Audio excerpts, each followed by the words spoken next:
Mabilis na napaatras si Melandro nang marinig ang boses ng kanyang amo. Pinatay nito kaagad ang ilaw at yumuko. Patawad po, Sir Apollo. Hindi ko po alam na uuwi pala kayo ngayong gabi. Sana po nagpasabi kayo para makapaghanda kami. Alertong tugon nito. No worries, Melandro. Just give us a towel and you're free to go and rest. Masusunod po. Nang umalis ang matanda, sunod-sunod na hagikik ang pinakawala ni Melody. Halos mapuno ng tawanan ng lugar dahil pakiramdam nila na huli sila sa sitwasyong hindi nila inaasahan. Nilokob siya ng kahihiyan pero mas nananaig sa kanyang puso ang kasiyahan. You are so gorgeous, sambit ni Apollo bago nito sakupin muli ang kanyang labi. I love you, wife, she gasped. Nagising si Melody sa isang di pamilyar na kwarto. Malaki at malawak ang nihiga niyang kama. Nang bumangon, doon niya lamang nakita na wala na si Apollo sa tabi niya. Kaagad siyang nilukob ng takot. Hindi niya matukoy kung totoo ba ang nangyari kagabi o panaginip lang ang lahat. Nang tumayo siya, nakita niyang nakasuot na rin siya ng pantulog. Seems like after that happened, hindi na sila nagkaroon pa ng oras ni Apollo na magkasalo mula rito sa higaan. Yun lamang ang natatandaan niya, ang parteng nasa swimming pool sila. Di na niya maalala pa ang mga sumunod na nangyari. Napasabunot siya sa kanyang buhok. Bakit ba kasi halos nagpakalasing ako? Ilang sandali pa napapitlag siya nang biglang may kumatok sa pintuan. Tumingin siya sa pinto at sa cabinet, naghahanap ng pwesto kung saan siya po pwedeng magtago. Hindi niya talaga kasi alam kung nasaan siya. Mabilis siyang tumakbo at binuksan ang malaking cabinet na kahoy at pinagsiksikan ang kanyang sarili sa loob. It's like an antique cabinet. Napapikit siya na maalala na sa ganito pala may mga nagtatagong multo. Nasa haunted house ba siya? Shit, nasan ba kasi ako? Mahinang bulong niya. Sa kabilang banda, di na halos makahinga, kakatawa si Apollo dahil sa nakikita niyang ginawa ni Melody mula sa monitor ng CCTV sa kanyang kwarto. Kitang-kita niya kung paano to maguluhan at mataranta hanggang pumasok to sa cabinet. Di siya makapaniwalang ganon ang magiging reaksyon nito. She was really drunk last night. After Melandro gave them a towel and bathrobe, ay nakatulog na sa kanyang bisig si Melody. Siya na ang bumuhat dito patungo sa loob ng mansyon. Ang akala niya makakaisa pa siya pero kakaiba ang nangyari. Melody was being honest to her last night. Napatahimik si Apollo habang nakangiti pa rin nanonood sa monitor. She's incredibly amazing. Sa isang iglap nagawang sabihin lahat ng kanyang nararamdaman. Actually, it takes courage for someone who wants to be open. And Melody got that courage sa alak. Napailing si Apollo. At least, now alam na niyang lahat. Di na siya pwedeng magpadalos-dalos dahil hindi na rin pwedeng malaman ni Melody na siya ang tunay na ama ng kambal. Because if she will know malamang, hindi nito maiintindihan ng lahat kung bakit niya to gustong pakasalan. Baka mas maging magulo pang lahat. He wants to build a deep connection and not just by sexual attachment. Melandro, call her name and tell the reason why you're there. Sambit ni Apollo mula sa kabilang linya na siyang nakakonekta sa Bluetooth earphone ni Melandro. Tumango naman si Melandro saka tumingin sa dalawang maid na kasama. Hindi niya talaga maintindihan kung bakit gusto ng boss nila na takutin ang dalaga. Napapaisip tuloy siya kung ganito ba talaga kapag in love, na hindi man lang nga nila nabalitaang kinasal na pala ang amo nila. Sa tingin niya, mas marami pang surprise ang darating sa mga susunod na araw. Saan naman lang puro magaganda at hindi gulo? Miss Melody, ako po ito, si Melandro. Narito po ako kasama ng dalawang maid. Sila po ang bahalang mag-guide sa'yo. Papapasukin ko na po ba sila? Naalarma naman si Melody at napakunot ng noo. Melandro? Sino si Melandro? Pilit niyang inalala ang nangyari kagabi at bumalik sa kanyang alaala ang nakakahiyang eksena.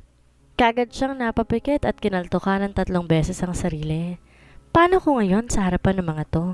Lalo na kay Melandro. Gosh! Mamaya nakita nitong lahat ng nangyari sa amin ni Apollo. Nasaan na bang lalaking yun? Miss Melody, gising na po ba kayo? Tanong pa ni Melandro kahit alam niyang gising na ito. Dahil yun ang sabi ni Apollo kanina. Ayos lang po ba kayo dyan sa loob? Sabay tingin niya sa dalawang maid na ngayon nagtataka na kung bakit walang nagsasalita. Takutin mo siya, Melandro. Sabihin mong papasok na kayo ngayon din? Nakangiting sambit ni Apollo. Miss Melody, papasok na po kami ngayon din. Sunod na sambit ni Melandro. Nanlaki ang mga mata ni Melody. She's not freaking wearing an underwear. Malakas niyang binuksan ang cabinet. Wait! Hold on! Sigaw niya at mabilis na nagtungo sa kama at nagtalokbong ng kumot.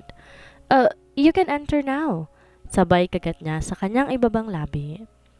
Napapalakpak sa sobrang halakak si Apollo. He is now watching his childish side. She's freaking cute while running para lang makapagtago. Nagkatinginan muna sila Melandro at ang dalawang maid bago binuksan ang malaking pintuan. Pinalibot nila ang kanilang mga mata sa paligid ng kwarto, ngunit wala silang makitang ibang tao. Sumulyap si Melandro sa CCTV para pasimping tanungin si Apollo. Hey, Melandro! Di na talaga mapigilan pa ni Apollo ang huminto sa pagtawa. She's hiding. My wife is hiding under the blanket. She's cute doing that, isn't she? Nag-aalangang ngumiti si Melandro. Sa edad niyang 42 sa talos kalahati ng buhay niya, nagsisilbi sa mga lukseryo ngayon niya lamang narinig na tumawa ng ganito si Apollo. Ibang-iba to sa Apollong nakilala niyang lumaki. Hindi niya alam kung mabuti ba to o masama dahil parang baliw na ang lalaki. Miss Melody, narito na po kami sa loob. Narito po ba kayo sa kama ninyo? Lakas loob na tanong ni Melandro. Gusto niyang makita at makilala ang babaeng nagpaibig at bumago kay Apollo. Halos kinakapos na ng hangin si Melody dahil pinipigilan niyang huwag huminga. Dumagdag pa ng banggitin ni Melandro kung nasaan siya. At sa tingin niya wala na siyang magagawa pa kundi harapin ang mga to. Mukhang di naman kasi siya tatantanan nito. Unti-unti siyang lumabas sa kumot, ngunit tanging ulo lamang ang inilabas niya. Tumingin siya kay Melandro at sa dalawang maid na ngayon nakangiti sa kanya, saka yumuko. Pasensya na po kayo. Nahiya po akong humarap sa inyo eh. Gusto ko sanang malaman kung narito pa ba si Apollo? Mabilis na natawa si Apollo at sumeryoso. Sabihin mong narito ako, pero may kausap sa library room. Doon niya ako po pwedeng puntahan? Tumango si Melandro. Narito po si Sir Apollo, ngunit may importanteng taong kausap sa kanyang library room. Kung nanaisin niyo po, pwede ko po kayong ihatid sa kanya? Matapos ko pong tulungang ayusan ni Grace at si Hope, sila po ang mga pamangkin ko na siyang katulong din po dito sa mansyon. Napatingin naman si Melody sa dalawang babae. They seem like young teenagers. Nakakaya na ng mura nilang katawan na magtrabaho bilang katulong? Magandang araw po, Miss Melody. Pagbati ng dalawa sa kanya. Hello sa inyo. Balik niyang pagbati ng nakangiti. Mukhang mababait at mapagkakatiwalaan niya ang dalawang ito. Base na rin sa amo ng mukha nilang dalawa. Magaling siyang mangilatis ng tao, lalo na kapag transpired na ekspresyon ng mukha nito. At sa tingin niya kay Melandro ay masungit. You can go now, Melandro. Utos muli ni Apollo. Paniguradong marami ng tanong sa isipan ni Melody. Kilala niya ang mga ngiting iyon. Maybe she wants to ask them a question. Lalabas po muna ako. Maaari niyo po akong tawagin sa pamamagitan ng red button na yon. Sabay turo ni Melandro sa red button sa table malapit sa higaan. Okay, Melody. Salamat. Walang anuman po. Inintay muna ni Melody na umalis ito. Talagang pinanood niya tong lumabas ng kwarto bago tuluyang umupo at bumuga ng hangin. Pinaypay niya ang kanyang sarili dahil talagang ninerbiyos siya kanina. Mainit po ba, miss? Nag-aalalang tanong ni Grace. Paano naman mangyayaring mainit? High air condition po tong kwarto niya ni Sir Apollo. Nagtataka namang sambit ni Hope. Napatingin siya sa dalawang maid. Ay nako, hindi ako nainitan. Kinakabahan lang ako kanina. Kasi ang tagal bago ko maalalang nangyari kagabi. Ano pong nangyari? Takang tanong ng dalawa at nagkatinginan pa ang mga ito. Nalukot ang kanyang mukha. Mukhang madudulas pa yata ang bibig niya sa topic. Ayusin ka po namin. Kami po ang makakatulong ninyo sa pamimili ng susuotin at sa pag-aayos po sa inyong sarili. Excited na sambit ni Hope. Napakaganda niyo po, Miss Melody. Kaya hindi po kami magtataka kung bakit na in love po sa inyo si Sir Apollo. Kinikilig naman na sambit ni Grace. Biglang namula ang pisngi ni Melody at nahihiyang ngumiti. Kayo ang babata niyo pa, magaling na kayo mambola. Kantsaw niya sa dalawa. Hindi po kami nang bobola. Totoo po ang sinasabi namin. Dagdag pa ni Hope. Naalala naman ni Melody nang alokin siyang muling magpakasal ni Apollo. Lasing siya noon pero alam niya ang kanyang narinig at sinambit na sagot. Halos lumabas ang puso niya na sabihin pa ni Apollo na mahal siya nito. Para namang abot na sa tenga ni Apollo ang kanyang ngiti dahil kitang-kita niya paano kiligin si Melody. Sigurado siyang makakasundo ni Melody ang mga tauhan niya dito sa mansyon. Tumingin siya sa kanyang orasan at sa cellphone na hawak. Nag-text na ang kanyang father-in-law na narito na sila sa mansyon. Formal niyang hihingi ng kamay ni Melody sa ama nito at isa-celebrate nila ngayong gabi kasama ng mga anak nila. Inimbitahan niya rin pati mga kaibigan ni Melody. Yun nga lang, hindi makakarating ang isa nitong kaibigan na nasa ibang bansa. Bumaba na si Apollo patungo sa hardin upang tingnan ang niyahandang pagkain ng kanyang private cook. Dito na lang din niya sasalubungin ang mga anak niya. Siguradong matutuwa si Melody sa kanyang sorpresa. Napatulala naman si Melody sa mga dress at gown na nasa kanyang harapan. Hindi niya maintindihan kung bakit ito ang mga options na kailangan niyang suotin. Bakit naman ganito mga susuotin ko? Bakit puro gown at magagarbo? Tanong ni Melody sa dalawang maid na kasama. Nagkibit balikat lamang ang dalawa. Hindi po namin alam, ma'am. Yan po talaga ang dinala ng private designer ng mga lokseryo. Mahal ang mga yan at sobrang ganda talaga, Miss Melody. Tiyak babagay sa iyo mga to? Sambit ni Hope. Sigurado yan. At gagalingan ko rin sa pagme-makeup sa inyo. Favorite part ko po yun. Sambit naman ni Grace. Nakilala na niya ang dalawang maid. Habang naliligo siya, kinukwentuhan siya ng mga to tungkol sa kanilang sarili. Nalaman niyang dito rin pala dati nagtatrabaho ang mga magulang nito bago tumanda. Dahil sobrang pasasalamat nila sa mga lokseryo, dito na rin sila namasukan habang pinag-aaral sila sa kolehiyo. Dito niya mas nakilala si Apollo dahil ito palang sponsor nila for scholarship. Di pa man niya nakikilala ang mga magulang nito, tiyak niya. Mababait din ang mga to. Kung siguro hindi pa patay ang mama ni Apollo, siguradong makakasundo niya rin to. Sayang nga lang maaga tong nawala sa mundo. O sige, ito na lang na rose gold mini dress. Feeling ko bagay naman to sa akin, saka itong pinakasimple sa lahat. Sambit ni Melody. Simple but elegant. Ilang oras pa bago siya matapos ayusan ni Grace at Hope. Kitang-kita niya ang pagkamangha at kilig ng kanyang dalawang kasamang maid habang nakatingin sa kanya. She's also amazed. Talagang magaling ang dalawang magkapatid pagdating sa hair and makeup niya. Pakiramdam niya a-attend siya sa isang pinaka-importanting okasyon ngayong araw.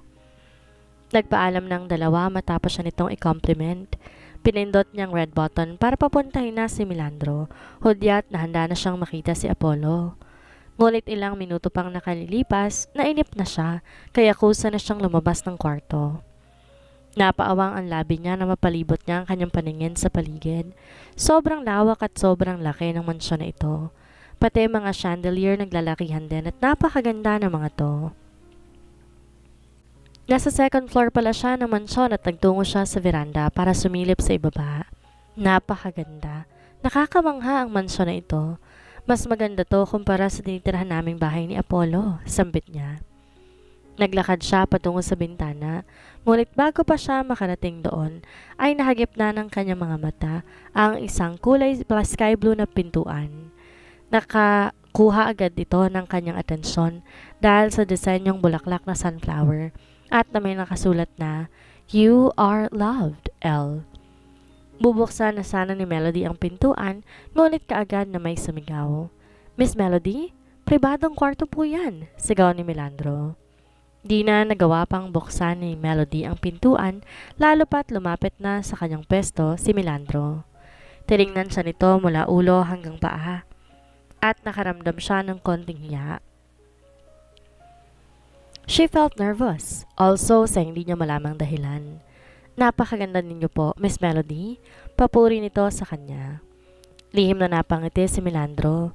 Tunay ngang maganda ang napangasawa ng kanilang amo at nawala ang pagdududa niya sa ugali nito dahil kitang-kita niya sa aura nito na mabuti ito gaya ng naging nobya ni Apollo. "Maraming salamat po. At pasensya na rin, hindi ko po alam na pribado palang kwartong to." Sabay tingin muli ni Melody sa pintuan. "Akala ko po ay simpleng kwarto lang." Dagdag pa niya, Alina po kayo at ihahatid na po kita sa library room. Pagsasawalang bahala ni Melandro sa sinabi ni Melody. Ayaw niya pang magtagal ang kanilang pag-uusap. Dahil may mga bagay siyang hindi nais masambit dito, lalo na't maraming sekreto ang pamilyang Luxerio. Sige po, tugon ni Melody. Wala na siyang nagawa na magsimula ng lumakad sa kanyang unahan si Melandro. Pakiramdam niya ay hindi siya gusto nito. Tama talaga ang kanyang hinala na masungit nga ito. Ganito siguro kapag tumatanda na ang isang tao, hindi lang masungit kundi istrikto pa. Pinalibot muli ni Melody ang kanyang paningin sa gilid ng mansyon. Manghang-mangha pa rin siya sa kanyang mga nakikita. Hindi niya akalain na mas may bububuga pa pala ang pagiging bilyonaryo ni Apollo. Bawat paintings, muebles, kulay, dekorasyon. Lahat yon talagang tugma sa bawat isa at kamangha-mangha. Huminto sila sa isang kulay asul na pinto. Ito ang pintong nag-iisang kulay asul sa hallway. Kumatok na 3 beses si Melandro bago magsalita. Sir Apollo, narito na po si Miss Melody. Pagbibigay alam nito. Hindi alam ni Melody kung bakit pakiramdam niya. Pinagpapawisan siya na malamig. Si Apollo lang naman ang haharapin niya. Asawa niya yon at hindi ibang tao. Pero pakiramdam niya may kakaiba. Para bang may hindi siya alam sa nangyayari. Kung titingnan pa lamang kasuotan niya. Sana naman, hindi ulit surprise wedding. Sambit niya sa kanyang isipan. Sa loob naman ng library room, hindi mapakali si Apollo. Paulit-ulit niyang kinakabisado ang kanyang sasabihin. Sa tagal niya nagsasalita sa maraming tao, ngayon lamang siya kinabahan ng ganito. Pero iba ang araw na to. Iba sa kanyang pangkaraniwang araw. Kung noon nagsasalita siya sa harap ng maraming tao para sa kanyang kumpanya, ngayon naman magsasalita siya sa harap ng mga taong mahal niya at importante sa buhay ni Melody. Nakasalalay ngayong araw ang pagsasama nila bilang isang pamilya at buhay nila sa hinaharap. Para kang tanga. Kanina ka pa dyan pabalik-balik sa paglalakad, nahihilo na ako sa iyo eh. Sabay bato na Epifanio ng papel na isa sa kanyang mga nilamukos. Ang ingay mo kasi, di ako makapag-concentrate. Reklamo pa ni Apollo at muling nagpatuloy sa kanyang binabasa na kodigo. Daig mo pa ang sasabak sa exam sa dami ng kodigo mo. Ang galing mong gumuhit pero pangit naman ang sulat kamay mo. Parang baliwalang komento muli ni Epifanio habang nakatingin at binabasa ang isang papel. Kay tagal kong naghintay, putya, ano ba to? Kanta? Panlalait pa nito. Masamang tumingin si Apollo kay Epifanio.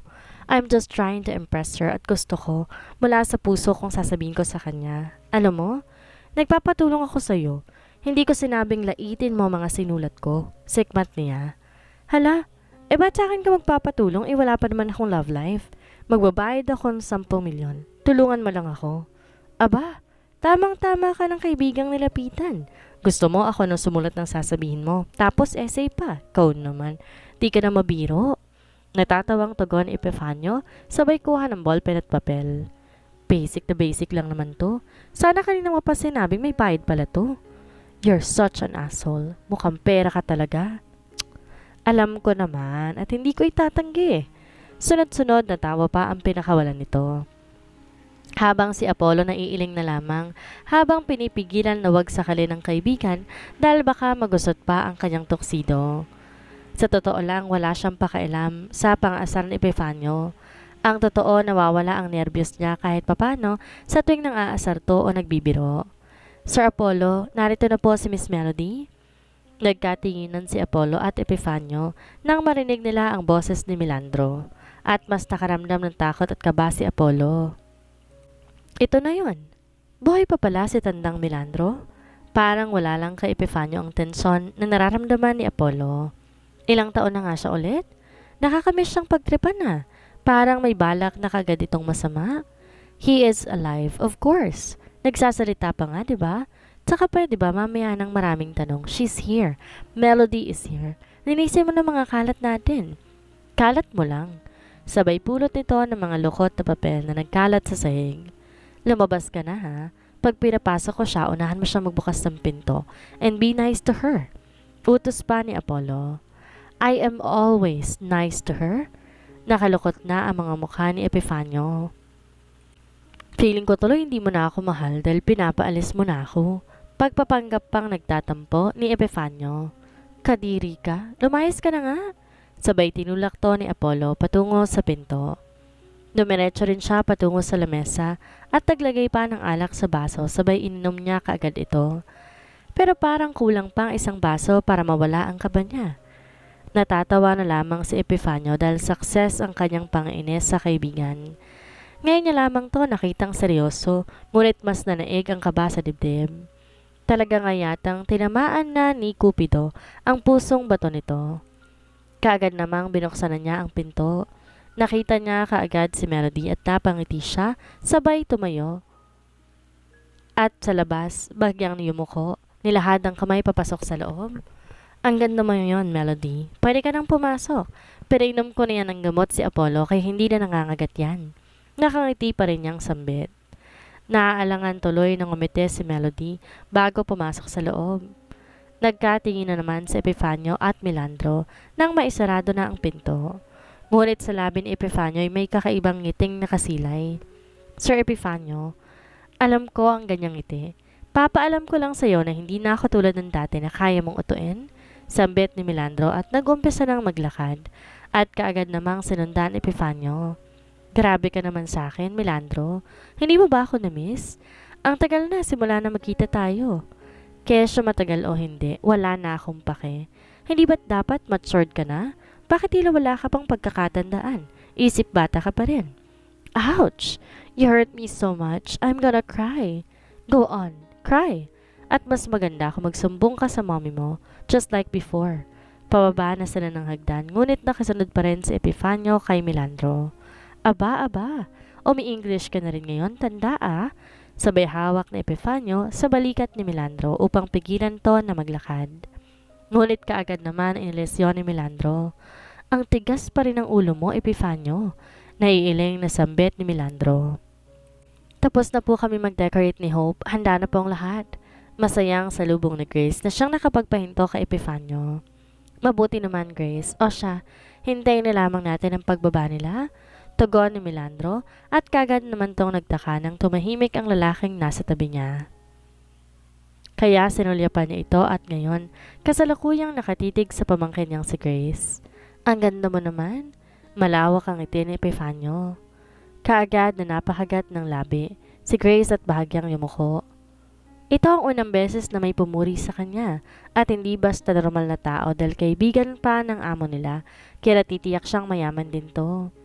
Kinikilig tuloy siya at hindi niya mapigilan na ngumiti ng sobra. Grace, hanapin mo ang kapatid mo at magtipo na tayo sa hardin. Sambit ni Melandro at saka naglakad at napansin niya na hindi pa rin nakasunod ang pamangkin. Grace, ano nangyari sa iyong babae ka? Nagulat pa si Grace sa maling pagtawag sa kanya ng uncle niya. Nakakabingi na ba ang kapangitan ng lalaking yan? Naku, wag ka rin sa lalaking yan ha. Manggaling mang uto yan. Babaero yan, halika na. Wala nang nagawa pa si Grace at kaagad na siyang tumalikod at sumunod sa uncle niya. Ngunit palihim na sumalya pa rin sa kanyang likuran. Tinatanong niya ang kanyang sarili kung totoo nga kayang babaero ito. Grabe ka sa akin, tanda. Panira ka talaga ng kasiyahan ko. Sigaw ni Epifanio at inayos ang suot na necktie.